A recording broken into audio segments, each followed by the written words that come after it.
All right, so I'm doing more install stuff. I want to put the factory plastic spats back on. There's two white plastics that go in here. I didn't record, unfortunately, the part numbers for those, but there's two pieces of plastic that bolt into this, or that snap into this, that then snap into the fender, including some screws that hold it in too.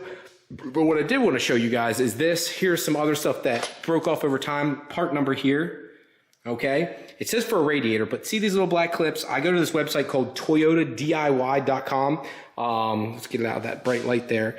And you can look up part numbers there, which is freaking awesome. See that there? These just ripped out when I took them out, or when I took the screws out. So I bought a new one, which looks like this. And again, it's like a square piece.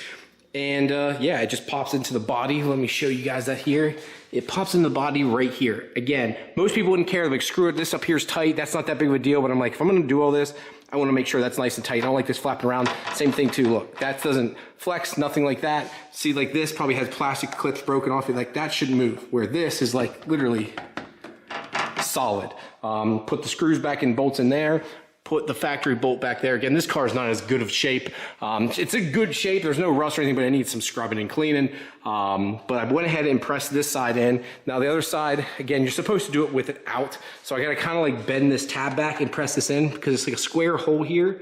And you press this in, and then that's where you can put one of your screw bolts, because it uses a 10mm head. Put one of these guys in right here.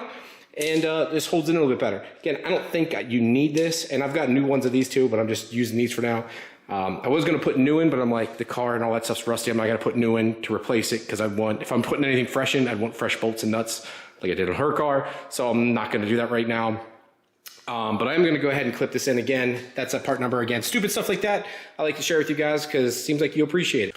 All right, guys, another day, some more parts from Powerhouse Racing. So, needed the high pressure line, and I need a new intake. I did get it raw because I'm gonna get it powder coated black, of course. It's a 4-inch intake, part number there. One thing I noticed though, I didn't realize this, they get their own, I guess, filters made now. Check that out, it's hard to see. There's like a glare, see if I get the light on it here.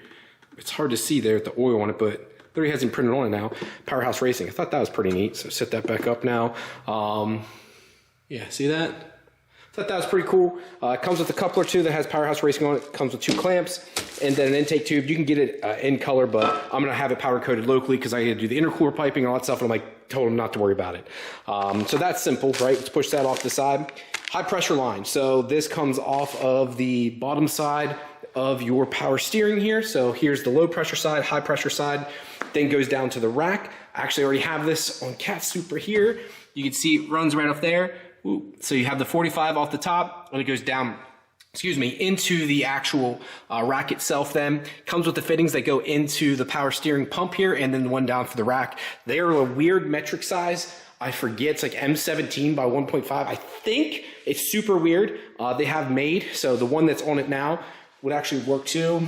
It's a stainless steel one. I'm gonna swap this one out there because I want it all black there. So I'm gonna swap this one out and pull this fitting off to let some of the fluid drain out. I'm gonna put a cup under it, and then I'll swap out that fitting just because it'd be nice all blacked out there. Yeah, just will look better. The other thing they sent me was some O-rings. So the power steering tank on the wife's Supra started leaking. And I originally, of course, thought it was the fitting, tighten it up. It wasn't leaking from there, took a video, and when I watched it, you could see it was all wet around the top edge there. And I think that the O-ring just started to get corroded or too much pressure built up. I think this filter was clogged because factory, they have no filters. And yeah, this probably maybe built pressure. I don't know. I'm just speculating like a million things. Who knows? Because mine never had that issue. So who knows? Something stupid happened. But that's the old one. They now supply me with some Viton. So if you see here, they supplied Viton, which is literally resistant to everything. Same thing. My fuel hose is made out of on both cars. Viton FKM is it's also called. It's literally resilient to pretty much everything except AC. You can't use it for refrigerant. You have to use something specific for that. It's like a green color. So swapping those out, doing this can first, then I'm going to do the one on my car just because.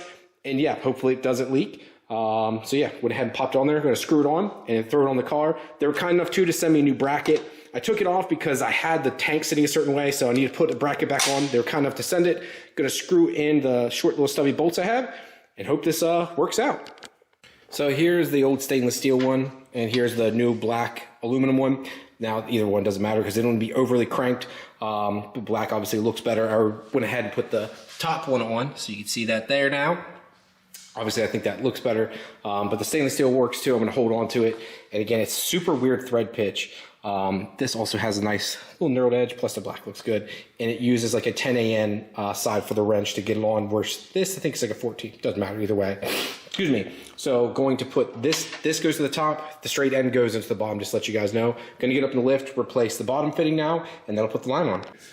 All right, guys, sorry, my headlight lamp is kind of in the way, but you see there's the bottom of the tank, or the side of the tank. This goes to my power steering pump itself. Those are both Powerhouse Racing fittings on there. Like I said, that goes to the tank. This goes to the high pressure side, and then the rest are AN fittings too. So now all I gotta do is put the car back down and tighten up the top one up.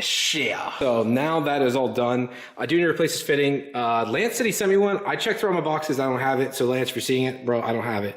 And again, you guys don't have to. That little bit of purple heat, where the fuck happened there, I don't care. You guys are fine. It works perfectly fine. I haven't had any issues.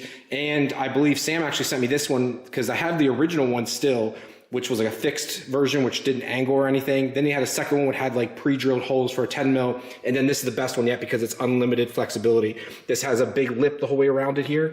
If you look in here, it has a giant lip, and they just have this piece here that tightens down to, you just angle whatever you want. And then I always just use like a 30 or 60 degree fitting off of this to help it sit in there too, depending on your intake manifold. It's just a really tight area when you get this forward facing.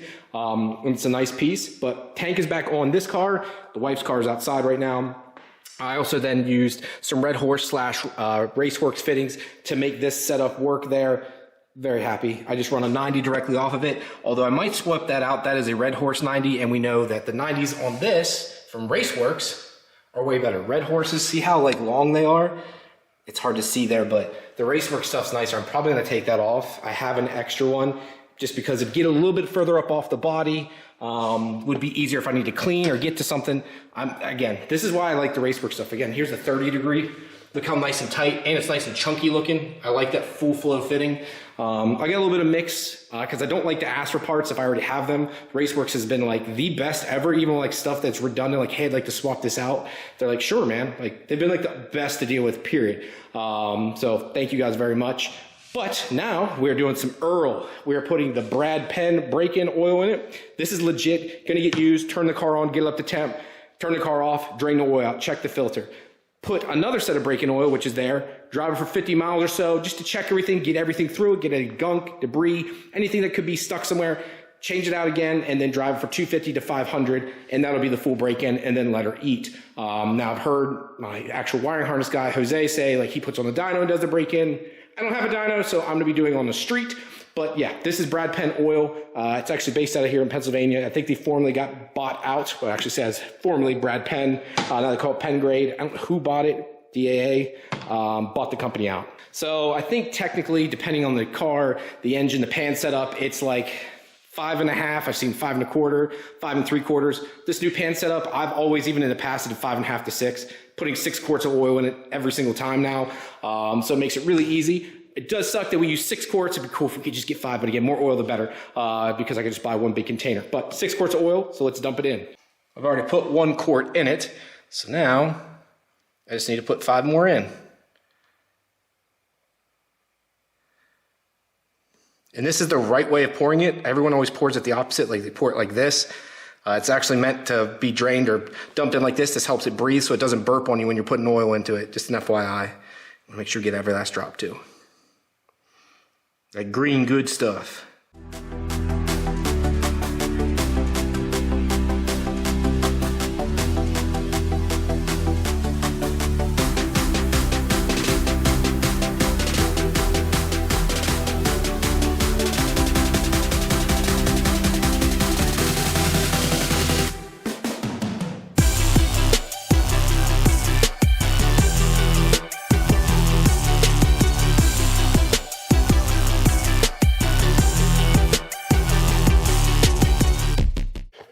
So oil's in it now. Again, I am doing some really dumb basic stuff at this point. Not even need to put oil. Yeah, I kind of want to wait till the day came so I remember to do everything, but taking notes now of the last little bits here. One thing I did do though is I did take out the fuel pumper hanger assembly because replacing these bags, I was going to put the new kits on. So I was just going to put one of my kit replacements on here. You can see, yeah, those bags definitely seen better days. Dirty, and again, It's been sitting in the tank, so you replace them. But I ordered stainless steel ones from Aftermarket Industries. They're based out of Australia.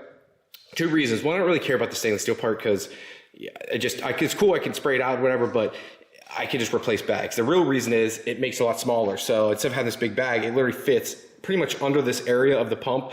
These bags get hung up when you put it inside the factory basket, so that eliminates that issue. So pulling it in and out, and again, it's probably really stupid, and most people are like, well, why, does that really matter?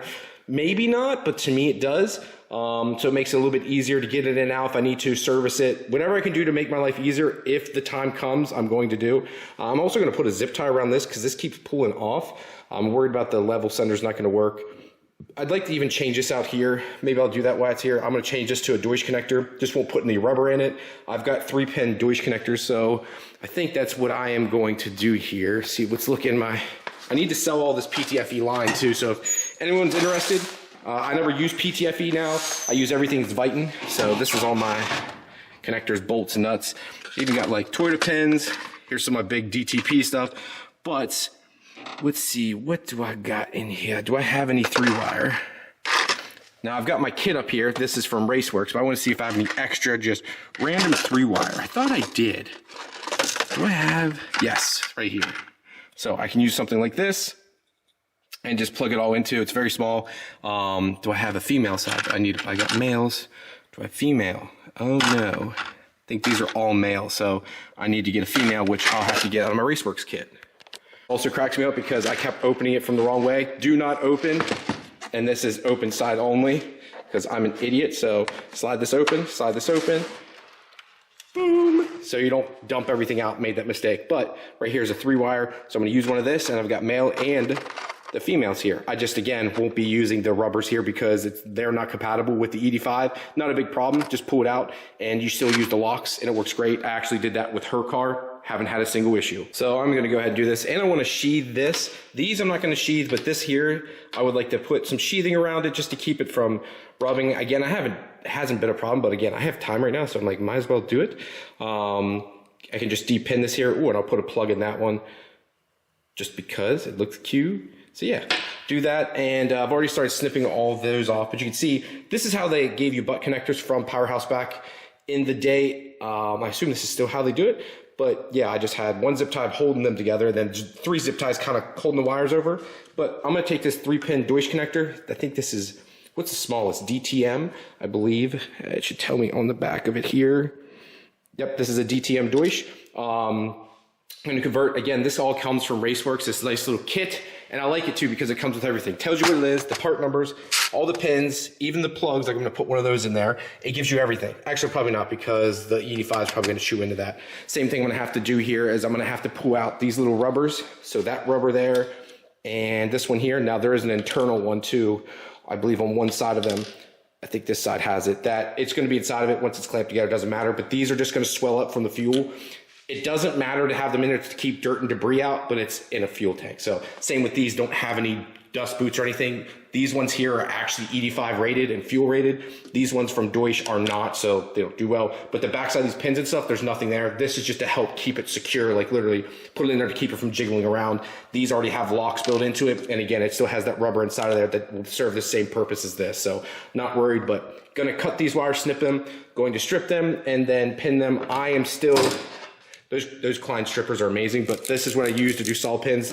It sucks. It is really cheap. I need to spend the money to $300-400 bucks, even for a used one, for a proper crimper. The more and more I'm doing it, the more and more I'm like, yeah, I need to do it. Yeah, these are also these Weha. These are German-made clippers. I really like these, and their needle nose are really nice too.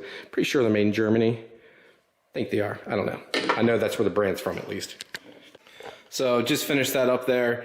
This is what it looks like. So I shorten up these wires here. Get my finger out of the way. Shorten up those wires. Ran these here again. I leave these loose. I might zip tie this and this together just to keep those. Maybe pull it down against it. I just don't want to do anything because this is very delicate. You see how it's just barely soldered on. When you got to put this into, you always kind of have to like maneuver it, and it's for all of them. It's nothing special there to do that. And again, I've had people ask, why do I have this? So this is where your return comes. Instead of just splashing over everything, they do give you fitting. I ran this, again, this is an in-tank hose, but it just literally dumps it down a little further. Instead of just, I don't know why that pressure hitting all this, I want it to go down a little bit past it, just a personal thing. I don't think it hurts anything. And then I use a fuel clamp here. These have like a rolled edge so they don't dig in. So instead of a standard small worm clamp that have all the ridges that eat into it, this is completely smooth. I can show you guys here on the other side real quick. You can see here, where we go, right there. It uses like a bolt through it and it makes it nice and smooth. There's probably other stuff that's even better now, but I, again, did that years ago. It seems to work. So I went ahead and pinned this, made a 3-wire. Also converted this over to a 3-wire, had a 4-pin on it. I didn't have a 3-wire back in the day. Again, I did this 4 years ago now, 5 years ago. And yeah, converted this over to a 3-wire. Wanted to just sheathe this small little spot just because this wire is really thin and it's just rubbing all the time where this lays down. So at least this protects it. Again, I know this could be Raychem, blah, blah, blah. I just want something to protect the outside of it from rubbing. That was literally it. And yeah, I'll put this all on. Again, I do like the Powerhouse Racing setup over the Radium. I really do like Radium stuff. So, I mean, you guys know I have their fuel filter set up. I use their, their return setup here, the fuel pressure regulator. Gotta go, Ryan. And their hanger's cool because it's compact and everything else. The whole reason I use this, 2 real reasons. I don't like the swivels on top either. I prefer these fixed fittings, is the wiring. That is the biggest thing for me. If I need to, it has this Deutsch connector here. I can pull right off the top. Now I added connectors here too, but realistically, you don't need to do this. The only reason I have those is just an added area so I can just pop it off here and then pull everything out of the way so I'm working on it, makes it a little bit easier. It's a personal preference. That's just how I've done it, but you don't need to. You can actually hardwire this and these connectors directly in because this pops right out. I do need to realistically depin this, depin these because there's a lock collar that I always forget about and it's not on there and it helps hold it in. Now, all these years I haven't used it, but you really should. Yeah, it's just a very simple, basic setup and it works. I shouldn't say basic, but it does. It's a very nice piece and it's worked. And I love they keep making revisions. This is one of the early model ones, or earlier, because my wife's looks different and I've seen some other ones where they look different from this. So they do keep making changes and do keep making it better. That's Powerhouse Racing for you. So fuel pump setup's out. Here is my new Fueled by AI. Look at that sticker there. These are stainless steel filters. Instead of the paper ones, using these stainless steel, simpler, easier. Sit down in here. Again, these are just a filter for the pumps. This is not for your injectors. You have a fuel filter for a reason. I have a 10 micron Radium Engineering fuel filter down there. This is just for the pumps itself. So I'm gonna drop this in, tighten everything up, including the fittings. So we'll take this on over here, pick it up, do this, take it over here, and we're gonna drop it down inside here. So it takes 2 hands to do it though, so let me drop it down in and I'll show you guys installed. So we're all tightened up here, got my Raceworks fittings on here. I've got a 90 and then I used a 45 here. This is the older style Powerhouse Racing setup. Their newer one, you use a straight fitting off it. That's what I have on the wife's car. It doesn't matter, it doesn't hurt anything. I'm just letting you know that's why I have a 45 off it. And there's a block off here because I don't use that port. And I put this here, this is a janky piece of heat sleeve I have because this edge here is not sharp, but it is an edge. I'm afraid it's gonna dig in this over time. So rather be safe than sorry. Just have this here, dig into that. Won't see any of it. My 2 connectors, these are giant Toyota connectors that Kaizen Motorsports gave me. This is your vent. So yeah, I just have it like that. And then it's plugged in over here. 2 things I wanted to bring up before I end this video here. I wanted to talk about brushless pumps versus what I have, those in-tank pumps. And then I've had people keep asking me about this direct mount Radium pressure regulator. I wanted to talk about the pressure regulator first because we're up here. So as you can see it there. So that is technically rated for 1,200 liters per hour. And for people that don't know, I actually ran this for quite some time. It was the first one, not this one specifically, but I had one of the first early ones that didn't even have pressure ports. It was a green model. They didn't offer black back then, nothing. It was one of the very first ones. Loved it, never leaked, never had problems. The way it attached was different, totally different. And I upgraded to this one because I wanted black and wanted the sensor ports, but I had no issues. People said like, oh, I've heard issues, they've leaked. I personally did not experience that, and that was with the early models, and that was with twin 525 pumps. Again, they're rated for up to 1,200 liters per hour. So 525s puts it about 1050, so it's still good to go, and I didn't have any problems. Now that being said, I've seen people ask, well, can I run 3 pumps? That I don't know.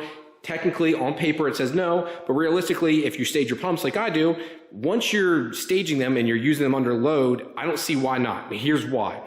If you're just using a 525 or a 450 as a primary, it's still fine. Even after the fact, once it kicks on the other pumps, they're being used. That fuel is not going out, it's getting used by the injectors. Yes, some of it's going out, but at the end of the day, it still can relieve 1,200 liters per hour.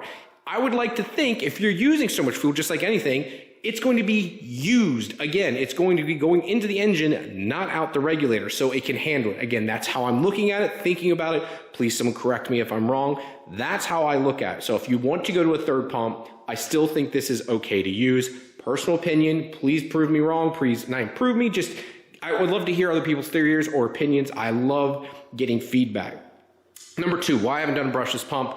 I'm trying to find something that will work inside the tank without a crazy controller. These boxes are insane, what you need to do, blah, blah, blah. What I have works, it's simple, it's effective, it's been proven for over the years. I've done a bunch of other crazy stuff already. I want to leave that alone. I know those pumps work. I know that controller from Kaizen Motorsports works. I don't want to screw with it.